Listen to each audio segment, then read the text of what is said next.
একবার আহারের পর আবার খিদে লাগে, পান করার পর আবার তৃষ্ণা লাগে, অস্থিরতার পর আসে ঘুম, আর অসুস্থতার পর সুস্থতা। পথ হারালে পথ খুঁজে পায়, রাতের পর আসে দিন। এটাই দুনিয়ার নিয়ম। আল্লাহ তাআলা বলেন, ইন্নামা আল উসরি ইউসরা, নিশ্চয় দুঃখের সাথে সুখ রয়েছে। অন্ধকার রাত শেষে এক উজ্জ্বল প্রভাতের বার্তা দিন। ছড়িয়ে পড়বে যে প্রভাতের আলো পাহাড় ও পর্বতে। দুঃখী ও পীড়িতদেরকে তড়িৎ শান্তির সুসংবাদ দিন, আলোর গতিতে কিংবা এক পরকে যা পৌঁছে যাবে তাদের কাছে। আপনি হয়তো দেখছেন মরুভূমি মাইলের পর মাইল বিস্তৃত, কিন্তু শুনে রাখুন, এ দূরত্বের পরও রয়েছে ছায়াঘেরা অনেক সবুজ শ্যামল মাঠ।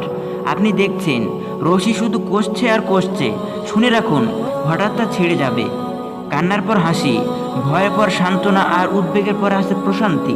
এটাই পৃথিবীর চিরাচরিত নিয়ম। ফর এক্সাম্পল, হযরত ইব্রাহিম আলাইহিসসালামকে আগুনে ফেলা হলো। তিনি আগুনের কোনো তাপ অনুভব করলেন না। তাকে সাহায্য করলেন মহান প্রতিপালক আল্লাহ। আল্লাহ তাআলা আগুনকে বললেন, ইয়া নার কুনি বারদাম ওয়া সালামান আলা ইব্রাহিম, হে আগুন, ইব্রাহিমের জন্য প্রশান্তিদায়ক শীতল হয়ে যাও। হযরত মুসা আলাইহিস সালামকে ডুবাতে পারেনি নীল নদ। তিনি বড় আত্মপ্রত্যয় ও দৃঢ়তার সঙ্গে বলেছিলেন, কাল্লা ইন্না মাইয়া রাব্বি সায়াহদিন, কখনো নয়, নিশ্চয় আমার সাথে আছেন আমার প্রতিপালক, আমায় পথ দেখাবেন তিনি।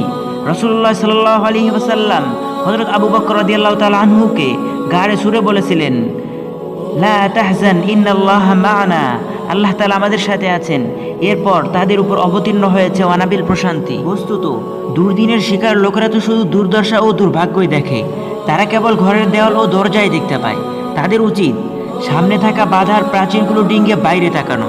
কাজেই হতাশ হইও না, অবস্থা একরকম থাকা অসম্ভব। দিন বছর পালাক্রমে আবর্তিত হয়, ভবিষ্যৎ তো অদৃশ্য। সর্বদা আল্লাহ তাআলার কিছু কাজ সুনির্দিষ্ট থাকে, আপনি তা জানেন না। হতে পারে মহান আল্লাহ তাআলা পরবর্তী সময় নতুন কিছু ঘটাবেন। নিশ্চয় কষ্টের সাথে আছে সুখ।